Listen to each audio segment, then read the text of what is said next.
तो इस वीडियो में 11th क्वेश्चन से स्टार्ट करते हैं।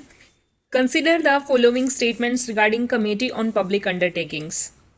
कमेटी ऑन पब्लिक अंडरटेकिंग से रिलेटेड दो स्टेटमेंट दी हैं, बताना है which of the statements given above is या आर करेक्ट। ऊपर दी गई दो स्टेटमेंट में से कौन सी स्टेटमेंट सही है। देखो, पार्लियामेंट्री कमेटीज हमने पढ़ी है कि दो टाइप्स की होती हैं। एक तो होती हैं स्टैंडिंग कमेटीज या फिर जिनको परमानेंट कमेटीज भी बोलते हैं, जो परमानेंट नेचर की होती है। दूसरी होती है एडहॉक कमेटीज। एडहॉक कमेटीज कौन सी, जो किसी स्पेसिफिक काम के लिए बनाई जाती हैं और वो काम कंप्लीट होने पर इन्हें सीज कर दिया जाता है। ये स्टैंडिंग कमेटीज या फिर परमानेंट कमेटीज भी 6 टाइप्स की हैं। उनमें से कुछ जैसे कि फाइनेंशियल कमेटीज हो गई, डिपार्टमेंटल कमेटीज हो गई, और उसी तरह से एडहॉक कमेटी में जैसे कि कंसल्टेशन कमेटी हो गई, कंसल्टेशन के लिए या फिर इंक्वायरी के लिए कोई कमेटी गठित करी गई है और वो इंक्वायरी पूरी होने के बाद उसको सीज कर दिया जाता है, तो वो एक एडहॉक कमेटी हो गई। तो स्टैंडिंग कमेटी या परमानेंट कमेटीज में से जो फाइनेंशियल कमेटी है ना, वो भी फर्दर 3 टाइप्स की है। एक तो है पब्लिक अकाउंट कमेटी, दूसरी है committee on public undertakings. Committee on public undertakings और उसके अलावा हम क्या पढ़ते हैं, एस्टिमेट्स कमेटी। तो इस क्वेश्चन में जो हमसे पूछा है वो इस कमेटी ऑन पब्लिक अंडरटेकिंग्स के बारे में पूछा गया है, जिसको कि 1964 में कृष्णा मेनन कमेटी की सिफारिश के आधार पर बनाया गया था, क्रिएट करा गया था। पहले स्टेटमेंट क्या है, the chairman of this committee can be only from Lok Sabha. तो ये स्टेटमेंट सही है। देखो, कमेटी ऑन पब्लिक अंडरटेकिंग्स में टोटल 22 मेंबर्स होते हैं, उनमें से 15 होते हैं लोकसभा से और 7 होते हैं राज्यसभा से। और आप एक इम्पोर्टेंट बात याद रखना कि इनमें से जो फाइनेंशियल कमेटी हमने पढ़ी ना 3 टाइप की, उनमें से जो एस्टिमेट्स कमेटी है ना, एस्टिमेट्स कमेटी में सभी मेंबर्स जो हैं वो सिर्फ और सिर्फ लोकसभा से होते हैं, राज्यसभा से यहाँ पे कोई मेंबर नहीं होता। उसके अलावा फाइनेंशियल कमेटी में पब्लिक अकाउंट कमेटी बच गई एक तो, और एक कमेटी ऑन पब्लिक अंडरटेकिंग्स। तो दोनों में ही, पब्लिक अकाउंट कमेटी में भी और कमेटी ऑन पब्लिक अंडरटेकिंग्स दोनों में ही पी है ना, तो पी वाली दोनों में, पब्लिक अकाउंट कमेटी में भी और कमेटी ऑन पब्लिक अंडरटेकिंग्स में भी 22 मेंबर्स हैं, 22 मेंबर्स होते हैं। उनमें से 15 लोकसभा से और 7 राज्यसभा से। उसके अलावा इनमें क्या सिमिलरिटीज है दोनों में, कि दोनों में जो टर्म है वो 1 साल की होती है, और जो इलेक्शंस होते हैं वो प्रोपोर्शनल रिप्रेजेंटेशन और सिंगल ट्रांसफरेबल वोट, इस माध्यम से इनके इलेक्शंस इन माध्यम से जो है इनके इलेक्शन होते हैं इसके मेंबर्स के। ठीक है, तो यहाँ पे जो public committee on public undertakings है उसके बारे में, उसके चेयरमैन के बारे में पूछा है। हालांकि मेंबर्स तो लोकसभा से भी हैं और राज्यसभा से भी, 15 लोकसभा से और 7 राज्यसभा से, लेकिन जो चेयरमैन है वो सिर्फ और सिर्फ लोकसभा से होगा और स्पीकर अपॉइंट करेगा। कौन अपॉइंट करेगा, speaker. Speaker appoint chairman of committee on public undertakings. तो speaker appoint chairman of this committee and only from Lok Sabha. This is very important. तो ये स्टेटमेंट सही है। दूसरी स्टेटमेंट क्या है, the members are elected every year for a term of 1 year. तो ये भी सही स्टेटमेंट है कि कमेटी ऑन पब्लिक अंडरटेकिंग्स के जो मेंबर्स हैं ना, वो हर साल एवरी ईयर इलेक्ट करे जाते हैं 1 साल के लिए। और इलेक्शन हमने देखा कि प्रोपोर्शनल रिप्रेजेंटेशन और सिंगल ट्रांसफरेबल जो वोट है उसके माध्यम से ये इलेक्शन होते हैं। तो दोनों ही स्टेटमेंट सही हैं। सी आंसर हो जाएगा बोथ 1 और 2। कमेटी ऑन पब्लिक अंडरटेकिंग्स, इस कमेटी को क्रिएट करा गया था 1964 में कृष्णा मेनन कमेटी की रिकमेंडेशन के आधार पर। इस कमेटी के फंक्शंस क्या क्या हैं, एग्जामाइन करना रिपोर्ट्स को और अकाउंट्स को, किसके, पब्लिक अंडरटेकिंग्स, मतलब पब्लिक अंडरटेकिंग्स से रिलेटेड पब्लिक अंडरटेकिंग्स की जो रिपोर्ट्स हैं, जो अकाउंट्स हैं, उनको एग्जामाइन करना। और दूसरा, अगर controller and auditor general of India ने पब्लिक अंडरटेकिंग्स पर रिपोर्ट दी है तो उसको भी एग्जामाइन करना। इसलिए इसको पोस्टमार्टम एग्जामिनेशन भी बोलते हैं, कि इस कमेटी का काम जो है वो कैग की रिपोर्ट का पोस्टमार्टम करना होता है, मतलब postmortem examination. The committee is not to examine and investigate any of the following. अब इस कमेटी का काम क्या नहीं है, मतलब क्या एग्जामाइन और इन्वेस्टिगेट नहीं करेगी ये committee. Matters of major government policies, मतलब जो मेजर गवर्नमेंट पॉलिसी हैं, प्रमुख सरकारी नीतियां हैं, उनसे जुड़े मामले जो कि डिस्टिंक्ट हैं, जो कि अलग हैं, किससे, फ्रॉम बिजनेस और commercial functions of the public undertakings. Public undertakings के बिजनेस और कमर्शियल, मतलब इनके व्यावसायिक और जो व्यापारिक कार्यों से जुड़े नहीं हैं उन मामलों को, और वो प्रमुख सरकारी नीतियों से भी जुड़े हैं, तो वो मैटर्स जो है ये कमेटी एग्जामिन नहीं करेंगी। फिर है matters of day to day administration, मतलब पब्लिक अंडरटेकिंग्स के डे टू डे एडमिनिस्ट्रेशन से रिलेटेड मैटर्स को भी नहीं देखेंगे। फिर है matters for the consideration of which machinery is established by any special statute under which a particular public undertaking is established. फिर है technical matters as its members are not technical expert. जैसा कि हमें पता है कि 22 मेंबर्स इस committee में होते हैं, 15 लोकसभा से और 7 राज्यसभा से। तो ये मेंबर जो है वो पार्लियामेंट के मेंबर्स हैं और ये टेक्निकल एक्सपर्ट्स नहीं होते किसी फील्ड में ज़्यादा। तो टेक्निकल मैटर्स अगर पब्लिक अंडरटेकिंग से रिलेटेड कोई होता है तो वो इस कमेटी का काम नहीं है। फिर है the chairman of the committee is appointed by the speaker from amongst its members who are drawn from the Lok Sabha only. तो सिर्फ और सिर्फ लोकसभा से इसका जो चेयरमैन होता है उसको अपॉइंट करा जाता है। किसके द्वारा? स्पीकर के द्वारा। मतलब इस कमेटी का जो चेयरमैन है वो स्पीकर के द्वारा इसके मेंबर्स में से सिर्फ और सिर्फ लोकसभा से ही अपॉइंट करा जाता है। फिर the members are elected every year. हर साल मेंबर्स इलेक्ट करे जाते हैं 1 साल की टर्म के लिए, 1 साल की अवधि के लिए। और जो इलेक्शंस होते हैं वो प्रोपोर्शनल रिप्रेजेंटेशन से होते हैं। कैसे? By using a single transferable vote. उसके अलावा एक और वेरी इंपॉर्टेंट बात की जो मिनिस्टर्स है ना, a minister can not be elected as a member of the committee. एक मिनिस्टर को इस कमेटी का मेंबर इलेक्ट नहीं करा जाएगा। और ये बात ना सिर्फ कमेटी ऑन पब्लिक अंडरटेकिंग्स पर बल्कि जो फाइनेंशियल कमेटी की हमने तीनों देखी ना, 3 टाइप्स की हमने देखी, public account committee, estimates committee, और 3 टाइप की हमने पढ़ी थी ना, public account committee, estimates committee और कमेटी ऑन पब्लिक अंडरटेकिंग्स। तीनों में ही मिनिस्टर्स मेंबर्स नहीं होते, तो a minister can not be elected as a member of the committee. तो ये था कमेटी ऑन पब्लिक अंडरटेकिंग्स के बारे में। सो 12वां क्वेश्चन में क्या पूछा है? The vice president gives his resignation letter to. मतलब जो वाइस प्रेसिडेंट हैं वो अपना रेजिग्नेशन लेटर किसे देते हैं? डिप्टी चेयरमैन ऑफ राज्यसभा को, स्पीकर ऑफ लोकसभा को, सेक्रेटरी जनरल ऑफ राज्यसभा या फिर प्रेसिडेंट ऑफ इंडिया। देखो इसका सही आंसर है डी। प्रेसिडेंट रेजिग्नेशन लेटर किसे देते हैं? वाइस प्रेसिडेंट को। और वाइस प्रेसिडेंट किसे देते हैं? प्रेसिडेंट को। हमारे संविधान में आर्टिकल 63 से लेकर 71 तक वाइस प्रेसिडेंट से रिलेटेड प्रोविजन दिए हैं। उनमें से आर्टिकल 66 जो है, उनमें से आर्टिकल 66 वाइस प्रेसिडेंट के मेथड ऑफ इलेक्शन की बात करता है कि कैसे वाइस प्रेसिडेंट का इलेक्शन होगा। और आर्टिकल 67 में उसके रिमूवल की बात करी है, उसके टर्म ऑफ ऑफिस की बात करी है, term of office of vice president.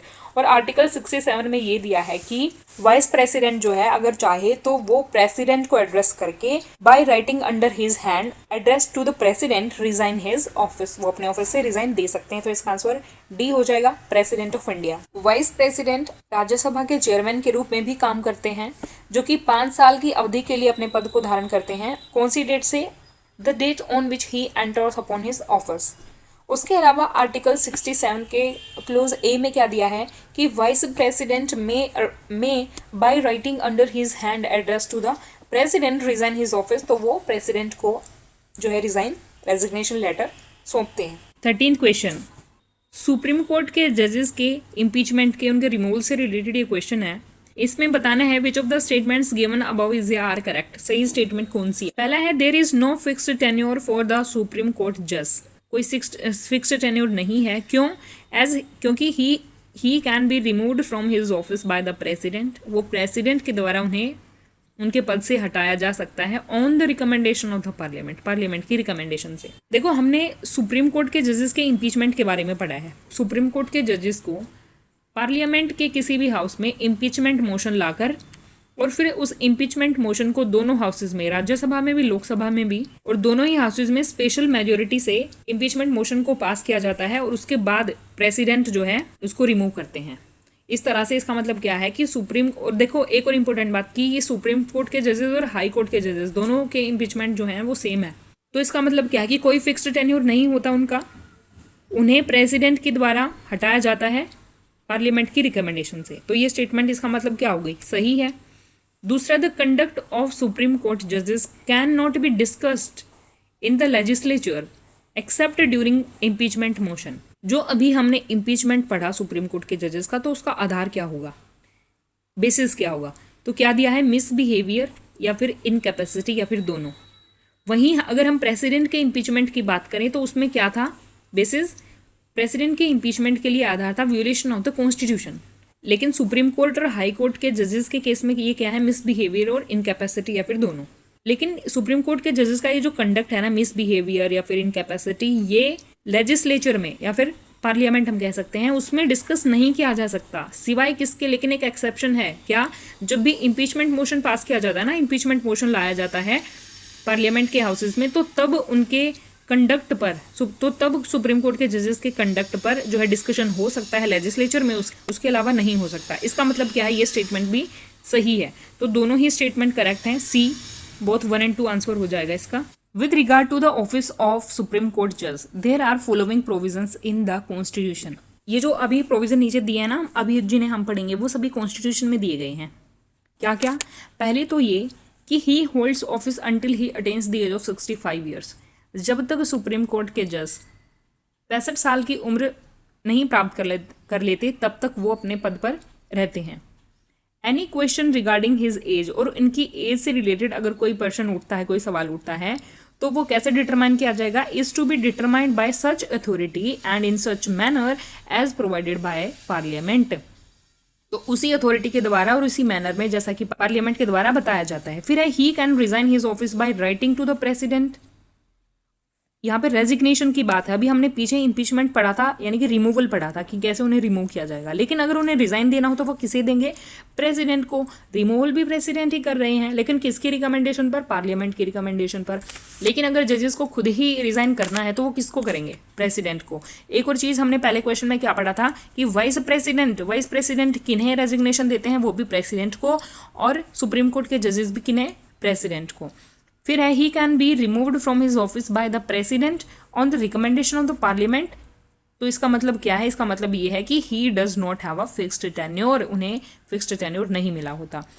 उसके बाद द कंडक्ट ऑफ जजेस can not be discussed in the legislature except during the impeachment motion. 14th question, consider the following statements regarding legislative council. State legislative council के बारे में question है। नीचे 2 statement दी हैं, बताना है which of the statements given above is are correct. इनमें से करेक्ट स्टेटमेंट कौन सी हैं? पहला है the creation of legislative council of states needs a constitutional amendment. क्या स्टेट लेजिस्लेटिव काउंसिल को क्रिएट करने के लिए, उनका गठन करने के लिए कॉन्स्टिट्यूशनल अमेंडमेंट की आवश्यकता है?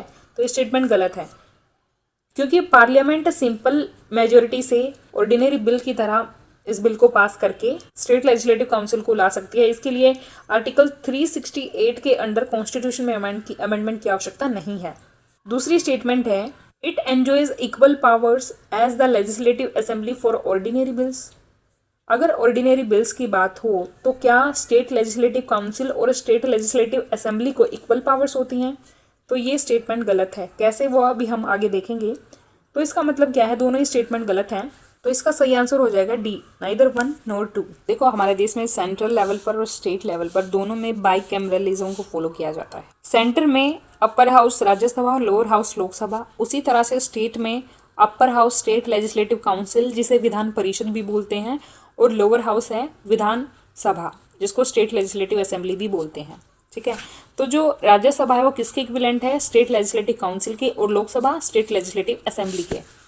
क्योंकि दोनों में ही क्योंकि इन दोनों में ही डायरेक्ट इलेक्शन के द्वारा, देश के लोगों के द्वारा डायरेक्ट इलेक्शंस के द्वारा इनके मेंबर्स को चुना जाता है। ठीक है, और अगर स्टेट लेजिस्लेटिव काउंसिल का गठन करना है या फिर इनको एबोलिश करना है तो पार्लियामेंट ऐसा कर सकती है। लेकिन इससे पहले क्या है कि उस स्टेट की जिसने स्टेट लेजिस्लेटिव काउंसिल को एबोलिश करने के लिए या फिर क्रिएट करने के लिए मांग उठाई है, उस स्टेट की लेजिस्लेटिव असेंबली को इसके लिए एक रिजोल्यूशन पास करना होगा, वो भी स्पेशल मेजोरिटी से एक रिजोल्यूशन पास करना होगा, तभी जो है संसद ऐसा कर सकती है। ये तो था पहली स्टेटमेंट के बारे में। दूसरी स्टेटमेंट में था ऑर्डिनरी बिल से रिलेटेड, कि ऑर्डिनरी बिल में स्टेट लेजिस्लेटिव असेंबली और स्टेट लेजिस्लेटिव काउंसिल, इनकी शक्तियों में क्या डिफरेंस है, क्या इन्हें इक्वल राइट्स हैं? तो स्टेटमेंट गलत थी। क्यों, हम अभी समझ लेते हैं।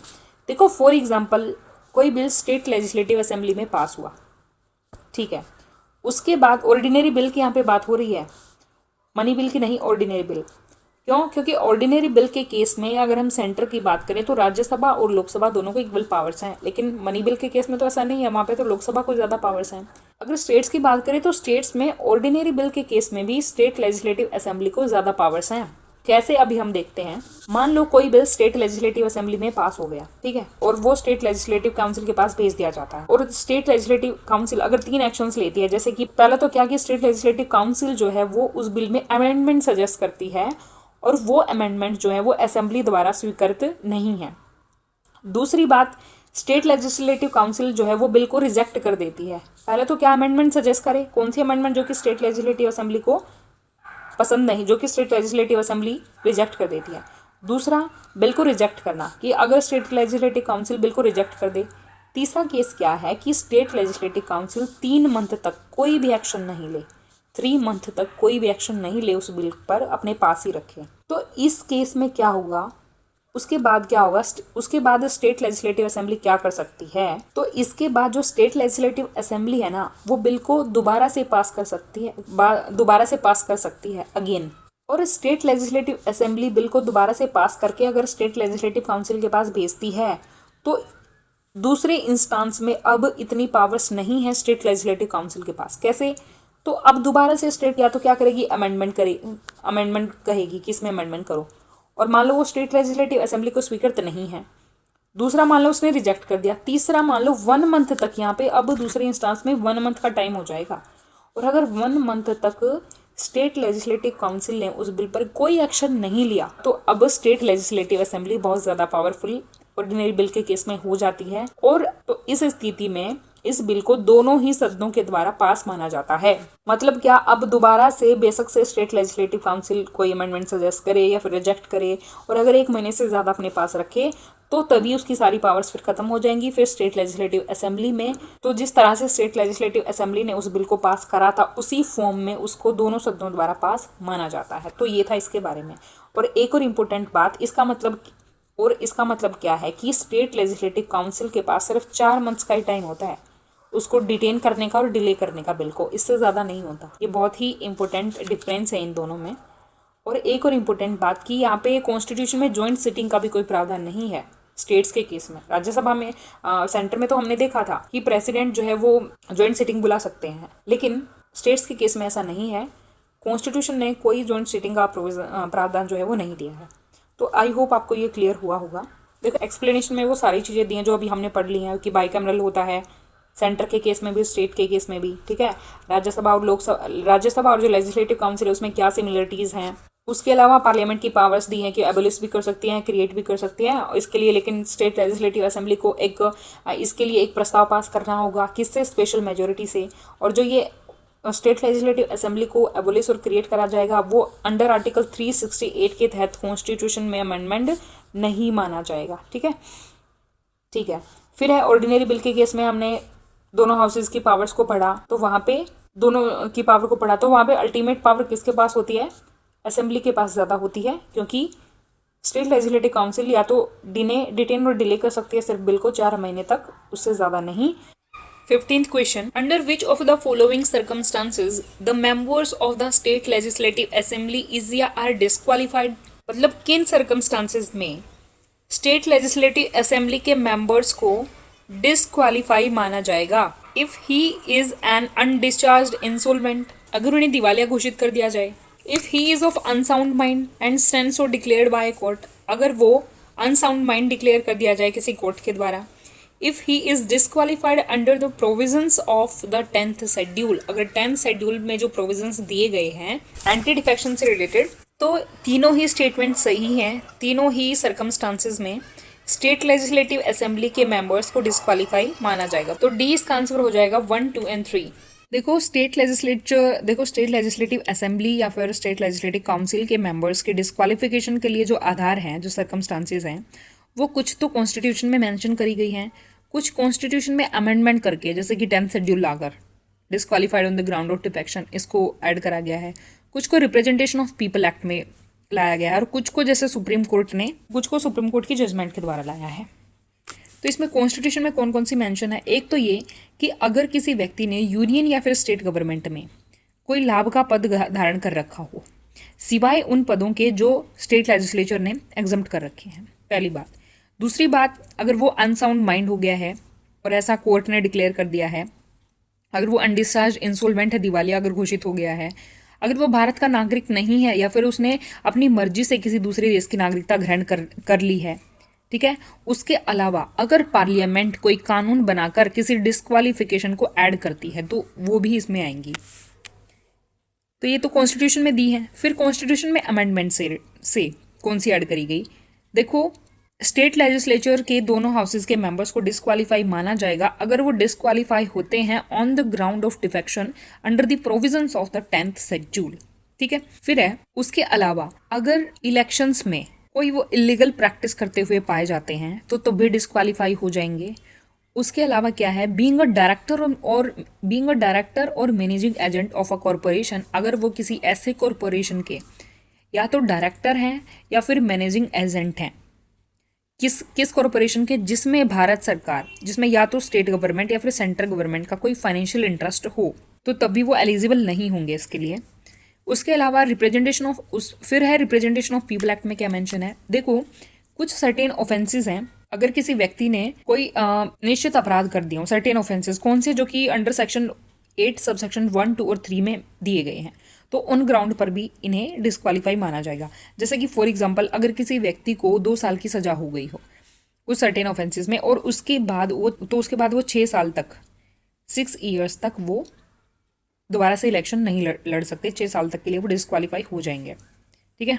फिर है इन 2015 सुप्रीम कोर्ट के बारे में, इन 2015 supreme court held that even after a returning officer has declared the result the election can be nullified if candidate has not disclose criminal records. Supreme court ने क्या कहा, सुप्रीम कोर्ट ने 2015 में क्या कहा कि मान लो रिटर्निंग ऑफिसर ने, जो कि इलेक्शंस को कंडक्ट करने के लिए रिस्पॉन्सिबल होते हैं, अब हमने पिछले क्वेश्चंस में पढ़ा है, तो अगर रिटर्निंग ऑफिसर ने इलेक्शंस का रिजल्ट डिक्लेयर कर दिया है तो तब तक किसी व्यक्ति ने अगर उसकी क्रिमिनल रिकॉर्ड्स जो हैं वो डिस्क्लोज नहीं करे हैं और बाद में पता चलता है, तो तब भी रिजल्ट डिक्लेयर होने के बाद भी इसको जो है डिस्क्वालीफाई माना जाएगा और इसका जो इलेक्शन ये हुआ था उसको नलीफाई कर दिया जाएगा, ठीक है। तो ये सभी आधार थे, ये सभी ग्राउंड्स थे जिनके आधार पर स्टेट लेजिस्लेचर के मेंबर्स को डिस्क्वालीफाई कर दिया जाता है। 16th question, with reference to the evolution of Panchayati Raj in India, Bharat में पंचायती राज के इवोल्यूशन के बारे में ये क्वेश्चन है। नीचे 3 स्टेटमेंट दी गई हैं, बताना है which of the statements given above is are correct, कि करेक्ट स्टेटमेंट इनमें से कौन सी है। पहली है the Balwant Rai Mehta committee recommended establishment of a 2-tier Panchayati Raj system. तो बलवंत राय मेहता कमेटी जिसे 1957 में गठित करा गया था, क्या उसने 2-tier पंचायती राज सिस्टम के लिए रिकमेंडेशन दी थी? तो ये स्टेटमेंट गलत है, क्योंकि बलवंत राय मेहता कमेटी ने 3-tier पंचायती राज सिस्टम के बारे में रिकमेंडेशन दी थी, जिसमें अगर हम सबसे विलेज लेवल पर बात करें तो यहाँ पे ग्राम पंचायत, ब्लॉक लेवल पर पंचायत समिति और डिस्ट्रिक्ट लेवल पर जिला परिषद, ठीक है। तो इस तरह के 3-tier पंचायती राज सिस्टम की उन्होंने रिकमेंडेशन दी थी। दूसरी स्टेटमेंट है Rajasthan was the first state in independent India to establish panchayati raj. तो ये स्टेटमेंट सही है, क्योंकि 1959 में राजस्थान पहला ऐसा राज्य बना था जिसने पंचायती राज को एस्टेब्लिश करा था। और उसके बाद किसका नंबर आता है? आंध्र प्रदेश का। और ध्यान रखना है कि आंध्र प्रदेश ने भी 1959 में ही पंचायती राज को एस्टेब्लिश करा था, लेकिन आफ्टर राजस्थान, ठीक है। फिर है the Panchayati Raj institutions got constitutional status in 1982। तो ये स्टेटमेंट गलत है, क्योंकि हमें पता है कि 73rd और 74th कॉन्स्टिट्यूशनल अमेंडमेंट लाए गए थे, और इसमें से 73rd जो कॉन्स्टिट्यूशनल अमेंडमेंट था, 73rd कॉन्स्टिट्यूशनल अमेंडमेंट एक्ट तो ये 1992 का था, लेकिन ये एनफोर्स कब हुआ था? 1993 से, ठीक है। तो 1993 में ये एनफोर्स हुआ था। तो इस कॉन्स्टिट्यूशनल अमेंडमेंट एक्ट ने जो पंचायती राज इंस्टीट्यूशंस हैं उनको कॉन्स्टिट्यूशनल स्टेटस दी थी 1993 में, ना कि 1982 में। तो ये स्टेटमेंट गलत है। तो इस प्रकार हमारी सिर्फ दूसरी स्टेटमेंट सही है, तो इसका आंसर हो जाएगा बी, 2 ओनली। जनवरी 1957 में गवर्नमेंट ऑफ इंडिया ने एक कमेटी अपॉइंट करी, क्या काम करने के लिए? 2 काम इस कमेटी के थे। पहला तो क्या, to examine the working of the, किसकी वर्किंग को एग्जामाइन करने के लिए? एक तो कम्युनिटी डेवलपमेंट प्रोग्राम की, जो 1952 में चालू करा था, और दूसरा नेशनल एक्सटेंशन सर्विस 1953। इन दोनों के कामों को एग्जामाइन करने का काम इस कमेटी को दिया गया। और दूसरा काम क्या था? To suggest measures for their better working, कि साथ ही इस एक तो इसके काम को एग्जामिन करे, दूसरा वो किस तरह से और बेटर तरीके से काम कर सकते हैं ऐसे मेजर्स को सुझाएं, ठीक है, ऐसे सुझाव दें, ठीक है। तो 1957 की ये जो कमेटी थी, इसके चेयरमैन कौन थे? इस कमेटी के चेयरमैन थे बलवंत राय जी मेहता, ठीक है। और इस कमेटी ने अपनी रिपोर्ट सबमिट करी थी नवंबर 1957 में, और क्या रिकमेंडेशन दी थी? The establishment of the scheme of democratic decentralisation, लोकतांत्रिक विकेंद्रीयकरण लाया जाए, which ultimately came to be, उसको क्या बोला गया? पंचायती राज। और कमेटी ने क्या रिकमेंड करा? It recommended the establishment of a 3 tier Panchayati Raj system, इन्होंने एस्टेब्लिश करा। विलेज लेवल पर ग्राम पंचायत, देखो विलेज ग्राम ही होता है ना, गांव बोलते हैं उसको विलेज को, तो विलेज लेवल पर ग्राम पंचायत, ब्लॉक लेवल पर पंचायत समिति, और डिस्ट्रिक्ट लेवल पर जिला परिषद। डिस्ट्रिक्ट और जिला, डिस्ट्रिक्ट की हिंदी जिला ही होती है ना, तो जिला परिषद। यहाँ पे विलेज है तो ग्राम होती है, इसकी हिंदी तो ग्राम पंचायत। राजस्थान ऐसा पहला राज्य था जिसने पंचायती राज को एस्टेब्लिश करा। कब? अक्टूबर 2, 1959 को, मतलब गांधी जयंती थी उस दिन, 2 अक्टूबर 1959। किसने इनॉग्रेट करा? By the prime minister. उस टाइम पे प्राइम मिनिस्टर कौन थे? प्राइम मिनिस्टर थे पंडित जवाहरलाल नेहरू। इन नागौर डिस्ट्रिक्ट, मतलब राजस्थान के नागौर डिस्ट्रिक्ट में, और राजस्थान के बाद आंध्र प्रदेश में इसे लागू करा गया, जिन्होंने 1959 में ही इसे लागू करा, और उसके बाद मोस्ट ऑफ द स्टेट्स ने इस सिस्टम को एडप्ट करा। मतलब जब 1992 में 73rd कॉन्स्टिट्यूशनल अमेंडमेंट एक्ट आया था, उससे पहले ये स्टेट गवर्नमेंट्स की इच्छा पर निर्भर था कि वो अपने स्टेट्स में पंचायती राज इंस्टीट्यूशंस को एस्टेब्लिश करें या फिर ना करें। लेकिन जब 1992 का ये 73वां संविधान संशोधन आया, जो कि 24 अप्रैल 1993 को लागू करा गया, तो उसने इन पंचायती राज इंस्टीट्यूशंस को कॉन्स्टिट्यूशनल स्टेटस प्रोवाइड करा, ठीक है, कॉन्स्टिट्यूशनल स्टेटस प्रोवाइड करा। इसका मतलब क्या था कि अब ये स्टेट गवर्नमेंट की इच्छा पर निर्भर नहीं है कि वो पंचायती राज इंस्टीट्यूशंस को एस्टेब्लिश करे या ना करे, अब ये उनके लिए कॉन्स्टिट्यूशनल ऑब्लिगेशन बन गया है कि वो अडॉप्ट करें न्यू पंचायती राज सिस्टम को in accordance with the provisions of the act, जो भी इस एक्ट में प्रोविजन दिए गए हैं उनको फॉलो करें, ठीक है। 17th question, with reference to inter state trade and commerce consider the following statements. 2 statement दी हैं, बताना है कि उनमें से कौन सी स्टेटमेंट करेक्ट है, ठीक है। तो inter state trade and commerce, हमारे संविधान में आर्टिकल 301 में inter state trade and commerce मतलब राज्यों के बीच में ट्रेड और कॉमर्स, इससे रिलेटेड प्रोविजंस दिए गए हैं, ठीक है, जो कि कॉन्स्टिट्यूशन के पार्ट 13 में दिए हैं। तो पहली स्टेटमेंट क्या है? The constitution of India remains totally silent on trade and commerce within the Indian territory and leaves it to the parliament to legislate on. ये यहाँ पे पूछा गया है कि हमारे भारत का संविधान राज्यों के बीच में होने वाले ट्रेड एंड कॉमर्स से रिलेटेड टोटली साइलेंट है, मतलब कुछ भी वहाँ पे नहीं कहा गया है, और जो भी इशू आता है, जो भी प्रोविजन है trade and commerce, interstate trade and commerce के, वो पार्लियामेंट के द्वारा लेजिस्लेट करे जाते हैं, पार्लियामेंट के द्वारा लेजिस्लेशन लाकर उन पर काम करा जाता है। तो ये स्टेटमेंट गलत है, क्योंकि अभी हमने क्या देखा, हमारे संविधान में जो पार्ट 13 है ना, पार्ट 13 में आर्टिकल 301 वो interstate trade and commerce related provision वहाँ पे दिए हैं, तो पहली स्टेटमेंट गलत हो जाती है। फिर दूसरी स्टेटमेंट है, parliament can impose restrictions on the free of trade and commerce between the states, on the freedom of trade and commerce between the states. देखो ये स्टेटमेंट सही है, क्योंकि पार्लियामेंट अगर ज़रूरत हो तो राज्यों के बीच में ट्रेड और गुड्स एंड सर्विसेज के ट्रेड एंड कॉमर्स पर क्या कर सकती है? रेस्ट्रिक्शंस लगा सकती है। फॉर एग्जांपल, मान लो किसी एक स्टेट में, मान लो 2 स्टेट हैं ए और बी, और मान लो किसी एक स्टेट में जो सामान है उसकी कमी हो गई हो, स्कैर्सिटी हो गई हो, उसी राज्य में जो लोग रह रहे हैं उनको सही से आपूर्ति नहीं हो पा रही है सामान की, तो ऐसे में जो पार्लियामेंट है वो रेस्ट्रिक्शंस लगा सकती है कि कुछ उस पर्टिकुलर वस्तु का 2 राज्यों के बीच में ट्रेड पर कुछ प्रतिबंध लगा दिया जाए, ठीक है। तो इसका मतलब क्या है कि सिर्फ दूसरी स्टेटमेंट सही है, तो इसका आंसर बी ओनली हो जाएगा, B. Article 301 of the Indian constitution declare करता है कि ट्रेड, कॉमर्स और intercourse throughout the territory of India shall be free, ठीक है। लेकिन जो ये फ्रीडम है ना, जो आर्टिकल 301 में दी गई है, वो सभी रेस्ट्रिक्शन से फ्री है, लेकिन कुछ अपवाद भी हैं, एक्सेप्शंस भी हैं। वो एक्सेप्शन कहाँ पे दिए गए हैं, उनका प्रोविजन है आर्टिकल 302 से लेकर 305 में, संविधान के पार्ट 13 में, ठीक है। पार्लियामेंट जो है वो रेस्ट्रिक्शंस लगा सकती है, किस पर? On the freedom of trade, commerce and intercourse पर बिटवीन द स्टेट्स और with in a state in public interest. मतलब ना केवल 2 स्टेट्स के बीच में, बल्कि एक स्टेट में अगर कई डिस्ट्रिक्ट हैं तो इन डिस्ट्रिक्ट के बीच में भी आपस में ट्रेड और कॉमर्स पर रेस्ट्रिक्शंस पार्लियामेंट लगा सकती है इन पब्लिक इंटरेस्ट, लोगों की भलाई के लिए वैसा कर सकते हैं। But the parliament can not give preference, लेकिन जो पार्लियामेंट है वो किसी एक स्टेट को दूसरे स्टेट से प्रेफरेंस नहीं देगी, किसी एक के साथ डिस्क्रिमिनेट नहीं करेगी, ठीक है।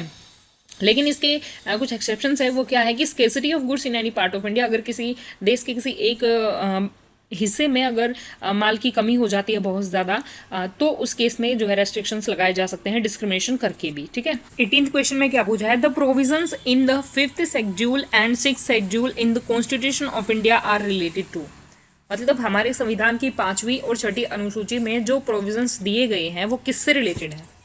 पहला है the promotion of the interest of linguistic minorities in every Indian state, क्या ये भाषाई अल्पसंख्यकों से रिलेटेड है। The protection of the interest of scheduled tribes, क्या ये शेड्यूल्ड ट्राइब्स की प्रोटेक्शन से रिलेटेड है। फिर है oath and affirmations meant for a few important office holders. D है protect the interest of the people living in those Indian states that share border with other countries. तो इसका सही answer हो जाएगा बी, ये शेड्यूल्ड ट्राइब्स के protection से related है, शेड्यूल्ड ट्राइब के इंटरेस्ट के प्रोटेक्शन से रिलेटेड है। 5th schedule of the Indian constitution deals with the administration and control, किसके एडमिनिस्ट्रेशन एंड कंट्रोल से रिलेटेड है, शेड्यूल्ड एरिया के और शेड्यूल्ड ट्राइब्स के, in any state except the 4 states of Assam, Meghalaya, Tripura और मिजोरम, AMTM, इन 4 स्टेट्स को छोड़कर। क्यों, क्योंकि इन 4 स्टेट्स से रिलेटेड जो शेड्यूल्ड ट्राइब्स हैं उसके प्रोविजन 6th शेड्यूल में दिए गए हैं, ठीक है। तो इसीलिए 5th शेड्यूल में ये इन 4 स्टेट्स को छोड़कर जो बाकी रह गए, जैसे कि आज के टाइम पे 10 स्टेट्स इसमें है। फॉर एग्जांपल महाराष्ट्र हो गया, महाराष्ट्र, गुजरात, राजस्थान, ओडिशा, झारखंड, तेलंगाना, आंध्र प्रदेश, ये सभी जो स्टेट्स हैं वो इसमें आते हैं। देखो आज के टाइम पे याद रखना इसमें नॉर्थ ईस्ट स्टेट्स नहीं है, north east states 5th schedule में नहीं है।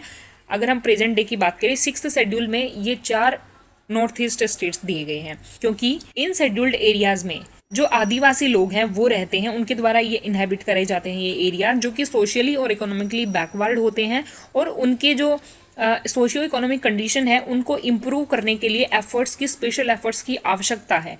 और इसकी कुछ फीचर्स क्या हैं इसके एडमिनिस्ट्रेशन के लिए। भारत के राष्ट्रपति हैं वो अधिकृत होते हैं, वो एम्पावर्ड होते हैं, किस लिए कि वो डिक्लेयर करें किसी एरिया को एज अ शेड्यूल्ड एरिया, ठीक है, मतलब प्रेसिडेंट डिक्लेयर करेंगे, यहाँ पे गवर्नर में कंफ्यूज नहीं होना है।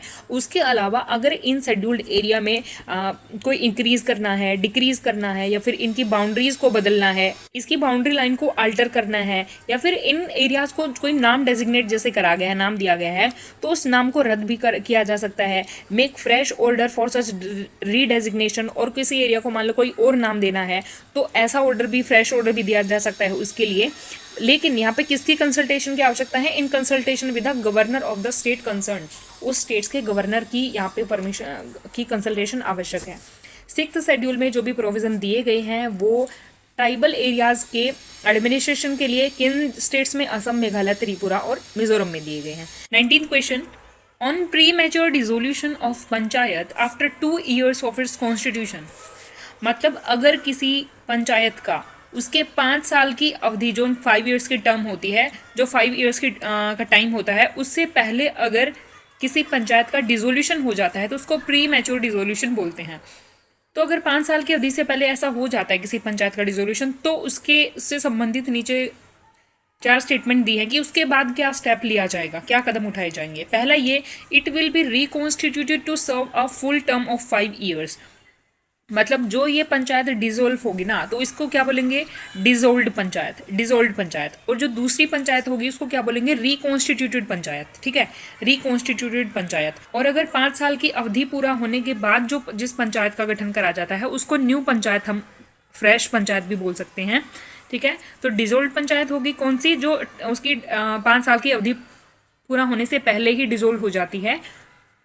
और रिकॉन्स्टिट्यूटेड, जो ये इस केस में जो पंचायत है ना, जो 2 साल की अवधि पूरा होने पर ही डिसॉल्व हो गई, तो उसके बाद जिस पंचायत का गठन किया जाता है उसको रिकॉन्स्टिट्यूटेड पंचायत बोलते हैं। और न्यू पंचायत, जो मतलब पहले वाली पंचायत प्री डिसॉल्व नहीं हुई, प्री मैच्योर डिसोल्यूशन पहले वाली पंचायत का नहीं हुआ, और उसके बाद फ्रेश इलेक्शन जब करवाए जाते हैं ना तो उसको न्यू पंचायत या फिर फ्रेश पंचायत भी बोल सकते हैं।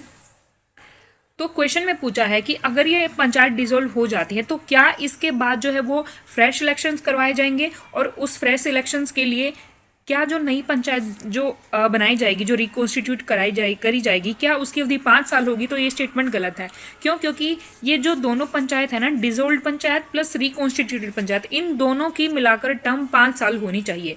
इसका मतलब क्या है, इस क्वेश्चन में जैसे कि 2 ईयर्स दिया है कि 2 साल के बाद ये डिसोल्व हो जाती है, तो लेकिन टाइम फ्रेम इसका कितना टाइम होना चाहिए था? इसको 5 साल होने चाहिए थे। तो जितना टाइम बच गया ना 3 ईयर्स, तो ये रिकॉन्स्टिट्यूटेड पंचायत जो है उन 3 ईयर्स के लिए काम करेगी, और ये टाइम पूरा इनको मिला के 5 साल खत्म होने के बाद जो इलेक्शन होंगे फिर उसके बाद फ्रेश जो है पंचायत का गठन होगा। ठीक है, तो इस तरह से प्रोविजंस हैं। तो it will be reconstituted to serve a full term of 5 years, ये स्टेटमेंट क्या है? गलत हो जाती है। फिर no fresh election shall be taken place for reminder of the term, कि जो टाइम बच गया, जो शेष अवधि बच गई, जैसे कि इस केस में 3 साल बचे हैं, तो उसके लिए कोई फ्रेश इलेक्शन नहीं कराया जाएगा। तो ये स्टेटमेंट भी गलत है। क्यों? क्योंकि फ्रेश इलेक्शंस करवाए जाएंगे, लेकिन यहाँ पे भी एक कंडीशन है।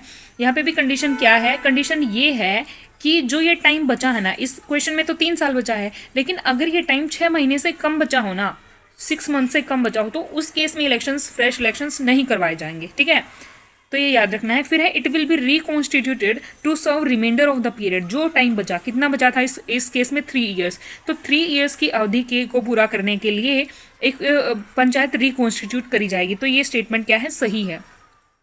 डी में क्या पूछा है? State legislative assembly shall decide the course of the action. नहीं, स्टेट लेजिस्लेटिव असेंबली डिसाइड नहीं करेगी। अगर 6 महीने से ज़्यादा का टाइम रहता है ना, तो इलेक्शन जो है वो करवाने पड़ेंगे पंचायत रिकॉन्स्टिट्यूट करने के लिए, लेकिन 6 माह से कम टाइम बचा है तो रिकॉन्स्टिट्यूटेड पंचायत का गठन नहीं होगा। ठीक है, हमारे संविधान में 1992 में जो 73वां संविधान संशोधन हुआ था, जो 1993 में जिसको लागू करा गया था, उसमें प्रोविज़न ये है कि किसी भी पंचायत की हर लेवल पर अवधि कितनी होगी? 5 साल का टर्म ऑफ ऑफिस उनका होगा।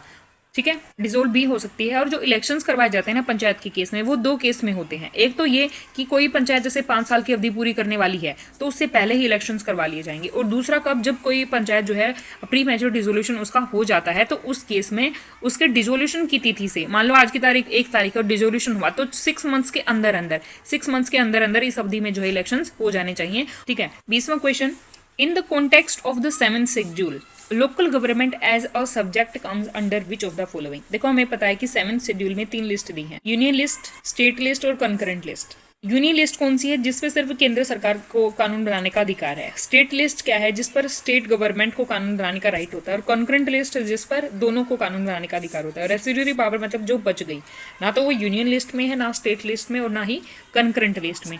तो यहाँ पे पूछा है कि इनमें से जो लोकल गवर्नमेंट है ना, वो किस लिस्ट में आता है? तो लोकल गवर्नमेंट आती है स्टेट लिस्ट में, तो इसका बी सही आंसर हो जाएगा। लोकल गवर्नमेंट स्टेट सब्जेक्ट में आता है। और स्टेट सब्जेक्ट कौन से हैं? जिन पर स्टेट्स को कानून बनाने का अधिकार होता है। लेकिन जब 73वां और 74वां संविधान संशोधन हुआ था, तो उस टाइम पे स्टेट्स के लिए ये जरूरी हो गया था कि वो अपने स्टेट लॉज में, किससे रिलेटेड स्टेट लॉज? इन लोकल गवर्नमेंट से रिलेटेड, मतलब पंचायत और म्यूनिसिपैलिटीज, इनमें 73वें और 74वें संविधान संशोधन में जो प्रोविजन किए गए थे ना, उसके हिसाब से चेंज करे जाएं स्टेट्स के लॉज में। और इस काम के लिए कितना टाइम दिया गया? 1 year time for making necessary changes in their respective state laws in the light of these amendments. तो ये था आज का वीडियो। आई होप आपको सभी क्वेश्चंस की एक्सप्लेनेशन समझ में आई होगी। अगर आपके कोई सजेशंस हैं तो आप प्लीज कमेंट बॉक्स में लिख सकते हैं। वीडियो कैसा लगा प्लीज कमेंट बॉक्स में लिख के बताएं। आज के लिए इतना ही। Thanks for watching.